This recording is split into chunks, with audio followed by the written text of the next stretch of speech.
नमस्कार, मैं हूं महेंद्र विश्वकर्मा और आप देख रहे हैं डीएनएन एजेंडा। मध्य प्रदेश की ब्यूरोक्रेसी में अब बहुत जल्द बदलाव देखने को मिलेगा क्योंकि लोकसभा चुनाव की आचार संहिता समाप्त हो गई है और मुख्यमंत्री डॉक्टर मोहन यादव अब इस ब्यूरोक्रेसी में बदलाव को लेकर पूरी कवायद में जुट गए हैं। दरअसल ये तैयारी पहले ही हो चुकी थी और इंतजार था तो सिर्फ आचार संहिता समाप्त होने का। अब हमें देखने को मिलेंगे मध्य प्रदेश में कई बड़े बदलाव से लेकर जमीनी स्तर तक जमावट और कसावट, वो भी प्रशासनिक स्तर पर। चाहे फिर वो मुख्य सचिव की बात हो, मध्य प्रदेश के डीजीपी की बात हो, राज्य निर्वाचन आयुक्त की बात हो या फिर और तमाम सारे जो अहदे हैं या पीएस लेवल के जो अधिकारी हैं, बाकी आयुक्त हैं, ऐसे हमें तमाम सारे फेरबदल देखने को अब मिलेंगे। निश्चित तौर से सबसे अहम भूमिका में यदि कोई देखा जाएगा तो वो है मध्य प्रदेश का मुख्य सचिव, क्योंकि मध्य प्रदेश के मुख्य सचिव का एक्सटेंशन भी सितंबर में समाप्त हो जाएगा और उससे पहले ये कवायद शुरू हो जाएगी। हो सकता है कि डीजीपी भी बदले जाएं, लेकिन वो कवायद कितने दिनों तक चलेगी, कैसे होंगे, कैसे फेरबदल होंगे, जो मंत्री बने हैं उनके जो पीएस हैं क्या उनसे उनका तालमेल नहीं है तो फिर उनको कैसे बदला जाएगा, या फिर जो और निचले स्तर के अधिकारी हैं वो कैसे कहां सेट किए जाएंगे, इस सब पर हम आज चर्चा करेंगे।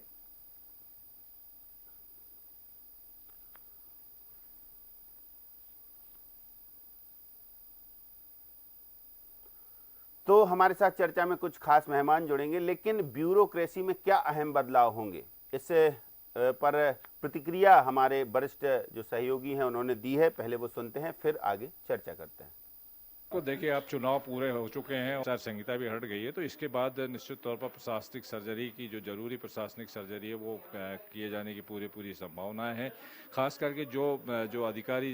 निकट भविष्य में सेवानिवृत्त होने जा रहे हैं, जैसे पुलिस देखिए प्रदेश के पुलिस महानिदेशक का कार्यकाल खत्म होने जा रहा है तो उन्हें नए पुलिस महानिदेशक की आमद हो सकती है। इसमें 2-3 नाम चर्चाओं में है। इसी तरीके से देखा जाए तो बीरा राणा को जो 6 माह मुख्य सचिव है उन्हें एक्सटेंशन मिला था 6 माह का, उसकी भी अवधि पूरी होने जा रही, तो उससे पहले संभव है कि नए मुख्य सचिव के नाम का भी ऐलान हो जाए। और इसके अलावा अन्य जैसे निर्वाचन आयोग है या राज्य निर्वाचन आयोग है, वहाँ पर भी जो अध्यक्ष हैं उनका कार्यकाल पूरा होने जा रहा है तो उनको भी बदला जा सकता है। ऐसे तमाम जो प्रमुख पद हैं, इनके अलावा मुख्यमंत्री सचिवालय में और मंत्रियों के जो पसंदीदा अधिकारी हैं उनके लिहाज से भी अधिकारियों के फेरबदल हो सकता है, खास करके प्रमुख सचिव और सचिव स्तर के अधिकारियों में, ताकि कामकाज में गति आए और प्रशासनिक व्यवस्था को और चुस्त दुरुस्त किया जा सके। उस लिहाज से मुझे लगता है कि मुख्यालय स्तर पर जो तमाम अधिकारियों को कुछ बड़ी सर्जरी हो सकती है। तो मंत्रालय से लेकर जिला स्तर तक प्रशासनिक स्तर पर जो फेरबदल है वो अब देखने को मिलेगा। हमारे साथ कुछ खास पैनलिस्ट हैं, परिचय कराते हैं, एक्सपर्ट पैनलिस्ट हैं, परिचय कराते हैं आपका।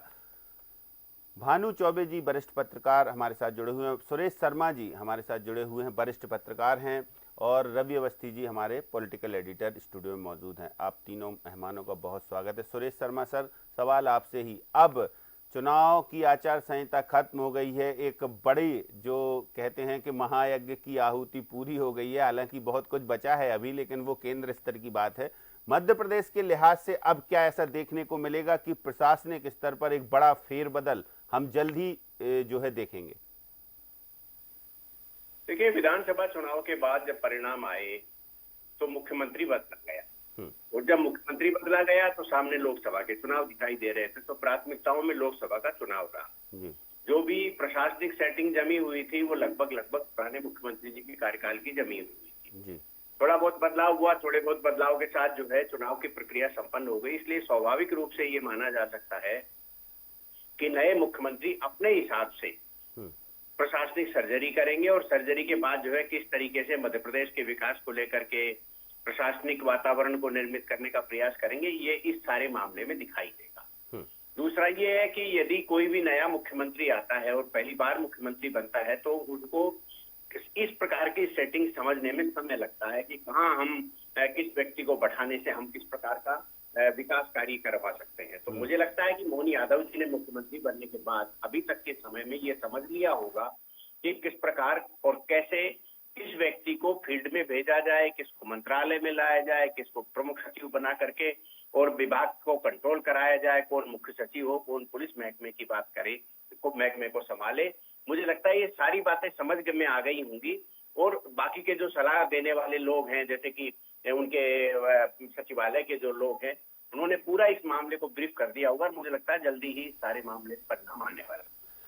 बिल्कुल शर्मा सर, आप बने रहिए। भानु चौबे सर, क्या लगता है कि ये जमावट कसावट जैसा सुरेश शर्मा सर कह रहे हैं कि ऐसा भी होगा कि मंत्रालय में जो जमे अफसर हैं उनको जमीनी स्तर पर भी भेजा जा सकता है, क्योंकि प्रशासनिक जमावट और कसावट के लिहाज से और आगे के रोड मैप के, सरकार के रोड मैप के हिसाब से जो फिट जहां होगा उसको वहां पर भेजा जाएगा, या फिर जहां पर कुछ इसमें ऐसा लगता है कि जो मंत्री हैं उनके अनुसार भी कुछ ऐसी स्थितियां निर्मित होंगी कि चलिए जो ठीक हैं वो जमे रहेंगे, ऐसा भी कुछ देखने को मिलेगा क्या? जी हाँ, सबसे पहले महेश जी हमको ये याद रखना होगा कि ये 20 साल बाद किसी नए मुख्यमंत्री की प्रशासनिक सर्जरी होगी। अब तक शिवराज सिंह चौहान का कार्यकाल लगातार मिलता रहा उनको, और 17-18 साल जो भी उन्होंने एक्चुअली जो टाइम बिताया उसमें उनकी मर्जी के लोग जमे रहे। तो अब जो 20-20 साल 15-15 साल से जमे हैं वो तो निश्चित ही हटेंगे, और मुख्यमंत्री पहली बार आए हैं, इनको पहला अनुभव है, तो निश्चित रूप से इनने सलाह मशवरा कर लिया होगा कहीं ना कहीं। और ये जो बात है कि मंत्रालय के लोग फील्ड में और फील्ड के मंत्रालय में, ये तो निश्चित ही है। और इसके अलावा एक और निश्चित बात है कि रोड मैप शासन का नहीं, रोड मैप मुख्यमंत्री या राजनीतिक रोड मैप क्या होगा, इस पर से अधिकारी चुने जाते हैं। कई जिलों के कलेक्टर जो पिछले मुख्यमंत्री के विश्वस्त माने गए थे, अब शायद उन पे गाज गिरे, शायद बदले जाएं। पिछले 5 महीने में मोहन यादव को जो अनुभव हुए हैं, शायद उस पर से कुछ लोग बदले जाएं। और मंत्रालयों में जो विभिन्न मंत्रियों के जो कार्यालय के सचिव हैं, प्रमुख सचिव हैं, उनके स्टाफ के लोग हैं, उनमें भी परिवर्तन होगा, क्योंकि अब शायद पहली बार ऐसा फ्री एंड आएगा, क्योंकि शिवराज जी ने बड़े चतुराई से, बड़ी समझदारी से सारे सूत्र अपने हाथ में रखे थे। अब निश्चित है कि कुछ मंत्रियों की ज्यादा पावरफुल स्थिति है, तो फेरबदल बहुत बड़े स्तर पे भी हो सकता है, और होशियार मुख्यमंत्री होंगे तो इसी टीम को बैठा के छोटे मोटे फेरबदल करके अपना काम चलाएं। चलिए रवि अवस्थी जी, क्या क्या प्रमुख बदलाव देखने को मिलेंगे? एक सबसे अहम बदलाव चीफ सेक्रेटरी का, फिर और डीजीपी मध्य प्रदेश के 2, एक प्रशासनिक स्तर पर तो निश्चित तौर से ये 2 ही अहम पद होते हैं और इन ओहदों पर फेरबदल जल्द। आखिर कौन ऐसे चेहरे होंगे जो हमें देखने को मिल सकते हैं? महेंद्र जी, देखिए, हालांकि प्रशासनिक सर्जरी तो स्वाभाविक है, क्योंकि अब चुनाव भी हो गए हैं, केंद्र में भी नई सरकार जल्दी 1-2 दिन में बन जाएगी। और स्वाभाविक तौर पर मैं केंद्र का जिक्र इसलिए कर रहा हूं कि देखिए, जो केंद्रीय प्रतिनियुक्ति पर जो अधिकारी हैं वहां पर भी कुछ ना कुछ तो फेरबदल होगा, तो और उससे मध्य प्रदेश भी कहीं ना कहीं प्रभावित इसलिए होगा, क्योंकि देखिए, अगर अनुराग जैन वापस मध्य प्रदेश आते हैं तो सीएस के नाम पर पहला नाम तो उन्हीं का है। और थोड़ा सा अगर प्रशासनिक सर्जरी के मामले में अगर हम देखें तो मुझे लगता है कि अभी कुछ नामों का, जैसे खास करके मुख्य सचिव को लेकर, क्योंकि उनका कार्यकाल सितंबर में पूरा हो रहा है, अभी समय है, तो अभी सबसे अहम बात ये भी है कि 1 जुलाई से विधानसभा का बजट सत्र शुरू हो रहा है, और ये 14 दिवसीय मतलब 14 बैठकें होना है, 19 जुलाई तक का सत्र है। तो मुझे नहीं लगता कि सरकार इसमें अधिकारियों को बहुत व्यापक पैमाने पर डिस्टर्ब करेगी, क्योंकि देखिए, एक बहुत महत्वपूर्ण सत्र है, और अगर देखा जाए तो मोहन सरकार का तो पहला ही बजट सत्र है ये। और ऐसी स्थिति में, क्योंकि अगर शीर्ष स्तर पर अधिकारियों को बदल दिया जाता है तो फिर कहीं ना कहीं दिक्कत सत्र के दौरान सरकार को आती है। तो हो सकता है कि अभी 1 महीने और थोड़ा सा इंतजार किया जाए, क्योंकि ऐसे बिल्कुल आसमान टूटने जैसी स्थिति नहीं है कि नहीं अब तो कार्यकाल खत्म हो रहा है और इनको हटा दे, क्योंकि देखिए, सीएस का कार्यकाल सितंबर तक है, डीजीपी का कार्यकाल भी अभी काफ़ी बाकी है, 2-4-5 महीने बाकी है, अभी भले ही 2 साल उनके मार्च में पूरे हो गए हैं जो एक नियम है उसके मुताबिक, लेकिन वो कोई बाध्यता नहीं है कि 2 साल से ज़्यादा रह ही नहीं सकते व्यक्ति। हाँ, ये बात भी है। तो ये हो सकता है कि अभी सरकार हो सकता है कि कुछ फेरबदल कर ले अपने, खास करके मुख्यमंत्री सचिवालय में जिन्हें पदस्थ करना है, जिनकी ज़रूरत है, और या कुछ और दो चार मंत्रियों के जो है वो उनके अधिकारी बदल दिए जाएं। लेकिन बाकी मुझे नहीं लगता कि कोई बहुत बड़े पैमाने पर, कम से कम 1 महीना, क्योंकि आज देखिए आज 7 जून है और अब अगले महीने 1 तारीख से नया सत्र शुरू हो रहा है। इस दौरान बजट की तमाम तैयारियां हो रही हैं,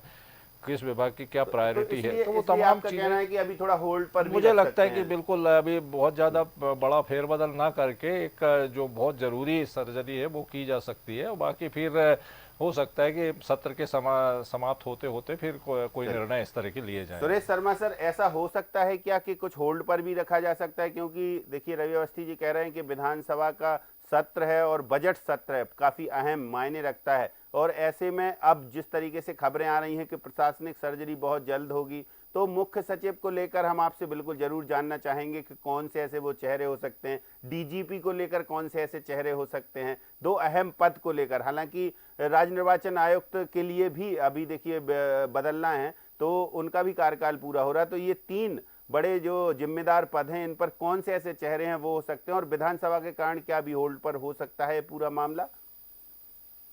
देखिए, विधानसभा सत्र में तो अधिक समय बचा नहीं है, इसलिए फाइनेंस डिपार्टमेंट के लोगों में तो कोई छेड़छाड़ होगी नहीं। बाकी में यदि बदल लिया जाएगा तो बहुत फर्क पड़ने वाला नहीं है। तो लेकिन इसके बावजूद भी रवि अवस्थी जी की मैं इस बात से सहमति व्यक्त करता हूँ कि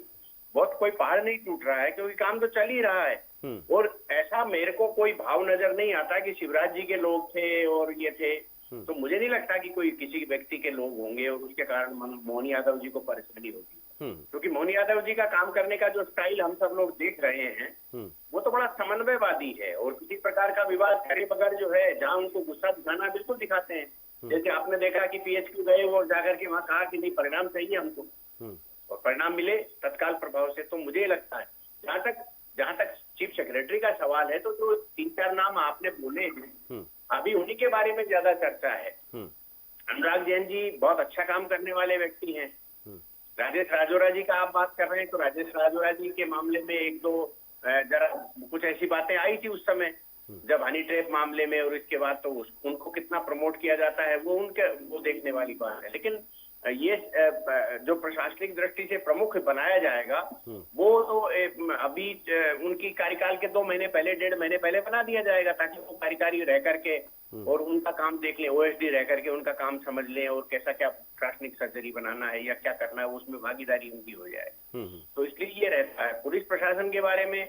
तो अभी काफी प्रभावशाली व्यक्ति के रूप में इन्होंने अपना काम निभाया है। अब आने वाले समय में क्या नए परिवर्तन आ सकते हैं, ये तो जो पुलिस महकमा देखता है उसके ज्यादा ध्यान में आता है। नहीं, नाम जो चल रहा है वो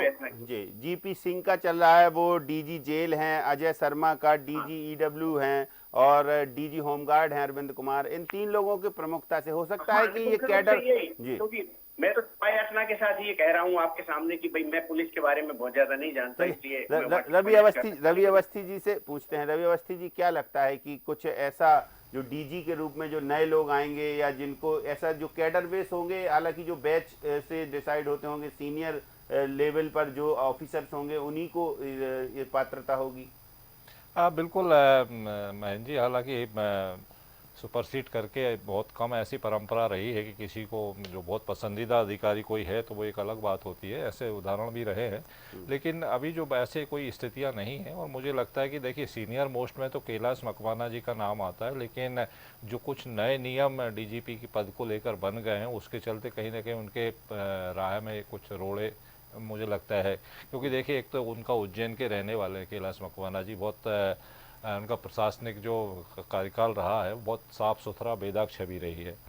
लेकिन वो जो नए नियम है वो कहीं ना कहीं उनके आड़े आ रहे हैं। तो हो सकता है वो नए नियमों में यही है कि एक कि आप तो 10 साल यानी 30 साल की सेवा में 10 साल कम से कम आप एंटी जो ब्यूरो होता है उसमें रहे हों, या फील्ड पोस्टिंग रही हो, तो या फिर आप किसी सेंट्रल की एजेंसी में आपने इतना समय बिताया हो। वो तमाम पैरामीटर्स में, तो उस पैरामीटर्स में 2-3 नाम आते हैं। एक तो जीपी सिंह का नाम है और अजय शर्मा चूँकि कैलाश मकवाना के बाद दूसरे नंबर पर है, इसलिए मुझे ज़्यादा उम्मीद यही है कि अजय शर्मा संभवतः हो सकता है इस मामले में बाजी मार जाए, क्योंकि उनका भी जो कार्यकाल काफ़ी बेदाग और स्वच्छ छवि रही है उनकी। तो ऐसी स्थिति में, और सख्त प्रशासक भी अभी भी देखिए वो जांच एजेंसी के ही हेड है, तो ऐसी स्थिति में हो सकता है कि उनको मौका मिले। और तो इस तरीके के जो 2-3 नाम हैं उन्हीं को लेके मंथन होगा, लेकिन निश्चित तौर पर सीनियर मोस्ट को ही प्रायोरिटी इसमें मिलेगी। सुपरसीड जैसे स्थिति कम से कम पुलिस में तो नहीं हो पाती है। और जहाँ तक देखिए जो मुख्य सचिव की बात है, तो मुख्य सचिव में भी मैंने इसीलिए कहा कि केंद्र सरकार, नई सरकार अब अस्तित्व में आ रही है, अगर वहाँ से अनुराग जैन को रिलीव किया जाता है, उन्हें कोई और महत्वपूर्ण जिम्मेदारी वहाँ अगर नहीं दी जाती है अगले कार्यकाल में मोदी जी के, तो निश्चित तौर पर मुझे लगता है, क्योंकि देखिए वो गंभीर किस्म के और बेदाग छवि के अधिकारी हैं, तो पहली प्रायोरिटी उनको ही रहेगी। इसलिए हो सकता है कि इस मामले में कोई बहुत जल्दबाजी सरकार ना करे जब तक कि वहाँ से कोई ऐसा ना मिल जाए, क्योंकि देखिए अनुराग जैन जी को खुद भी तय करना है कि वो मध्य प्रदेश वापस लौटना चाहते हैं या नहीं लौटना चाहते। तो वो भी एक वजह है, क्योंकि इससे पहले भी उनका नाम चर्चाओं में रहा, आए भी फिर वापस चले गए। तो स्वाभाविक तौर पर एक तो वही, अच्छा जो 3 नाम हैं, मोहम्मद सुलेमान, डॉक्टर राजेश राजौरा और एसएन मिश्रा, तो अब डॉक्टर राजेश राजौरा चूँकि अनुराग जैन की तुलना में कहीं ना कहीं अनुराग जैन भारी पड़ते हैं उस मामले में। तो मुझे लगता है कि ये जो 2-3 नाम हैं, इन पर अनुराग जैन का नाम मैं इसलिए बार बार कह रहा हूँ कि उनका जो आप देखिए कि उनके साख, उनके जो एकेडमिक करियर रहा है, यानी आप सोचिए कि लगातार मोदी सरकार उनकी सेवाएं लेती रही केंद्र में, इससे आप अंदाज़ा लगा सकते हैं उनके कामकाज करने का जो तरीका है। और अगर डॉक्टर मोहन सरकार को अगर सेंट्रल से ऐसे दिशा निर्देश कुछ मिलते हैं तो निश्चित तौर पर मुझे लगता है कि मध्य प्रदेश और सेंट्रल से सीमित चेहरे हैं, उन्हीं का नाम है और उन्हीं में से एक का ऐसा हो सकता है शीर्ष स्तर पर तो आपको केंद्र की सलाह पर, आपने आफ्टर ऑल नियुक्ति तो वहीं से होना है ना, तो केंद्र सरकार की सलाह तो आपको मार्गदर्शन तो मानना ही पड़ेगा इन शीर्ष स्तरों के लिए। तो ऐसी स्थिति में मुझे लगता है कि कुछ 2-3 नाम जो मैंने बताए वो उन पर नामों पर विचार हो सकता है, लेकिन कोई बहुत जल्दबाजी नहीं है अभी। सुरेश शर्मा सर, लगता है कि प्रमुख सचिव स्तर के कुछ अधिकारियों का हमें देखने को मिलेगा कि उनको कहीं और शिफ्ट किया जाए या कहीं और भेजा जाए, या फिर अभी देखिए विधानसभा चुनाव का आपने जिक्र किया, उससे ठीक पहले कई फेरबदल हमने देखने को मिले हैं कि कलेक्टर, जो जिलों के कलेक्टर हैं वो बदले गए थे, तो ऐसे में एसपी भी बदले गए थे, तो ऐसे में ऐसा लगता है कि अब मंत्रालय के भीतर जितने भी अधिकारी कर्मचारी हैं उनकी पूरी मॉनिटरिंग हो चुकी होगी, जैसा आपने कहा कि पर्याप्त समय मिल गया ये मॉनिटरिंग करने का, कामकाज का तरीका देखने का, और बाकी का कौन किसका खास है, इसका भी ये भी एहतियात बरता जाएगा कि नहीं? नहीं, देखिए कौन किसका खास है भाई, एक जमाने में तो कांग्रेस की सरकार हुआ करती थी तो सारे ही कांग्रेस के खास थे, बाद में सब भाजपा के खास हो गए, यानी शिवराज जी के खास हो गए, अमोन यादव जी के खास हो जाएंगे, क्योंकि प्रशासनिक अधिकारी भी तो ये चाहता है ना कि उसके मुख्यमंत्री के साथ करीबी हो, टकराट कौन पैदा करना चाहता है। ठीक बात। और अब वो दौर भी नहीं बचा जिनके अंदर अधिकारी जो है वो कानून सम्मत बात करे और इस टाइप की बात करे, वो तो मुख्य सुहावनी बातें करने की आदत पड़ी गई है सब पर। तो इसलिए मुझे नहीं लगता कि इस मामले को लेकर के लंबा विवाद होगा। हाँ, ये जरूर होता है कि जिनकी लायकी वास्तव में ही बहुत ज्यादा है उनके बारे में सीधे सीधे निर्णय लिए जाते हैं, तो ये एक बात है। जहाँ तक अनुराग जैन जी का प्रश्न है, तो मुझे याद है आज भी एक बात में उचित लगती है मुझे कहना कि वो भोपाल के कलेक्टर थे, तो किसी काम को लेकर के मैं उनके पास गया और मैंने उनसे कहा कि सर मेरी आपसे फोन पर बात हुई थी, ये तो मैं 2 लाइन बोलूं इससे पहले ही उन्होंने संबंधित व्यक्ति से कहा कि ऐसा ऐसा ऐसा करिए। तो मैंने उनसे कहा सर मेरी बात तो सुन लेते, बोले आप बात बताने आए हैं काम करवाने आए हैं। यानी कि 1 मिनट भी उनने वो बात नहीं सुनी, उसको समझने के बाद उसके संबंध में निर्देश दिए और वो काम हो गया। इस प्रकार के विचार रखने और इस प्रकार की सोच रखने वाले अधिकारी हैं अनुराग जैन साहब। निश्चित रूप से जो है वो यदि चीफ सेक्रेटरी बनते हैं तो मध्य प्रदेश के बारे में काफी अच्छी स्थिति बनेगी। बाकी तो देखो इनको तय करना है, बीजेपी वाले मिलकर तय करेंगे। कुछ मंत्रियों की भी कोई सिफारिश काम आ सकती है क्या इस फेरबदल में, ऐसा होगा? नहीं, मंत्रियों की देखिए इस समय क्या है, एक राजनीतिक रूप से ये टिप्पणी कर रहा हूं मैं। निश्चित रूप से जब मुख्यमंत्री के पद पर बैठ जाता है तो बड़ा नेता हो जाता है कोई भी, लेकिन भाजपा की सीनियरिटी के हिसाब से 4-5 जो मंत्री हैं वो अभी भी उनके दिमाग में ये है कि वो मुख्यमंत्री उनके जूनियर हैं। ऐसा सोच है, मुझे महसूस होता है जी। ये सब बातें। तो मुझे ये लगता है कि वो लोग अपनी बातें करने की कोशिश करेंगे। अभी भी मुझे एक किस्सा मालूम चला था, लेकिन थोड़ा पुख्ता नहीं है, इसलिए मैं उसको उजागर नहीं कर पा रहा हूँ। तो लेकिन किसी ने मुझे फोन करके बताया कि एक बड़े मंत्री ने एक फाइल मुख्यमंत्री जी के पास भेजी और कहा कि कर देना भाई इसको, तो बाद में मुख्यमंत्री जी रिजेक्ट कर दी हो। तो ऐसा भी कई बार हो जाता है ये सब चीजें। अभी इस टकराहट को शांत होने में कुछ समय लगेगा। टकराहट वाली स्थिति नहीं बन सकती आप, क्योंकि अब देखिए पूरा समन्वय होगा, क्योंकि केंद्र में जिस प्रकार की सरकार बन रही है, स्पष्ट बहुमत नहीं आने के कारण जो पर्चियां आती थी वो बंद हो जाएंगी, और अब जो है काम करने के लिए सांगठनिक व्यवस्थाओं का ध्यान भी दिया जाएगा। तो इन सब बातों को ध्यान रख करके जो है मुझे लगता है कि नया जो प्रशासनिक अमला तैयार होगा, वो मुझे लग रहा है कि ऐसी परिस्थितियां बनेंगी। चलिए भानु चौबे सर, क्या और लगता है कि किस हिसाब से, जैसे सुरेश शर्मा सर ने तो बिल्कुल बारीकी से बता दिया, रवि अवस्थी जी ने बता दिया कि पुलिस महकमे में कैसा, बाकी और जो पद हैं या जो जिम्मेदारी वाले जो लोग हैं उनको प्रशासन इधर उधर करके उनकी उपयोगिता जो है लेगा, उपयोगी बनाएगा उन्हें, या फिर के वहाँ से हटा के सिर्फ ऐसा होता है ना कि इनको अटैच कर दो, इनको यहीं फिर मंत्रालय में आने दो और मंत्रालय के लोगों को थोड़ा बाहर जाने दो, क्योंकि लंबे समय से ऐसी प्रक्रिया होती रहे तो कामकाज ठीक रहता है। जी हाँ, ये बात बिल्कुल ठीक है। मैं सुरेश शर्मा जी बहुत प्रशासन को भीतर तक जानते हैं, उन्होंने कई फेरबदल देखे हैं, लेकिन उनकी इस बात से मैं सहमति व्यक्त करता हूँ कि ये बहुत उनका मासूम बयान है कि अधिकारियों में शिवराज का भाव या मोहन यादव का भाव या ऐसा नहीं होता है। निश्चित होता है, वर्तमान फेरबदल में से 80% फेरबदल तो इसी वजह से होते हैं। जिला कलेक्टर बदले जाएंगे जहाँ चुनाव में पार्टी की प्रदर्शन अच्छी नहीं रही, वो कलेक्टर बदले जाएंगे जिनने सहयोग नहीं किया। ये फेरबदल का एक मुद्दा ये भी रहेगा, ये मैं कहना चाहता हूँ, और इसी को देख के शायद बजट सत्र के बाद हो फेरबदल। अच्छा, बजट सत्र के बाद हो सकता है फेरबदल, ये संभावनाएं तो तीनों जो हमारे मेहमान हैं वो व्यक्त कर रहे हैं। चलिए देखते हैं अब फेरबदल कब होता है, कैसे होता है, लेकिन अब सरगर्मियां और सुगबुगाहट तो मंत्रालय में शुरू हो गई है कि सरकार के या मुख्यमंत्री के जो क्राइटेरिया में आता है वो पूरी प्रशासनिक व्यवस्था को कैसे अपने हिसाब से दुरुस्त करते हैं, जैसे सुरेश शर्मा जी कह रहे हैं, और बेहतर सरकार और एक एजेंडा लेकर या एक जो मैनिफेस्टो है उनका, उसको लेकर आगे चलते। बहुत शुक्रिया सुरेश शर्मा सर हमारे साथ जुड़ने के लिए, बहुत शुक्रिया भानु चौबे सर आपका भी, बहुत शुक्रिया रवि अवस्थी जी आपका भी। तो देखिए निश्चित तौर से प्रशासनिक स्तर पर एक बड़ा फेरबदल अब देखने को मिलेगा, क्योंकि लोकसभा चुनाव एक अहम कड़ी थे, आचार संहिता के बीच ये नहीं हो पा रहा था। अब ये कवायद जो पूरी हो चुकी है, स्टडी पूरी हो चुकी है सरकार की या डॉक्टर मोहन यादव की बतौर मुख्यमंत्री, अब वो कैसे इसको इम्प्लीमेंट करते हैं, क्या विधानसभा के बजट सत्र के बाद हमें ये परिवर्तन देखने को मिलेगा या फिर विधानसभा शुरू होने से पहले ही कुछ बाकी के जो आदेश हैं वो जारी होने लगेंगे, देखेंगे, समय रहते आपको भी बताएंगे, हर खबर को आप तक पहुंचाएंगे। फिलहाल डीएनएन एजेंडा में इतना ही, मुझे दीजिए इजाजत, नमस्कार।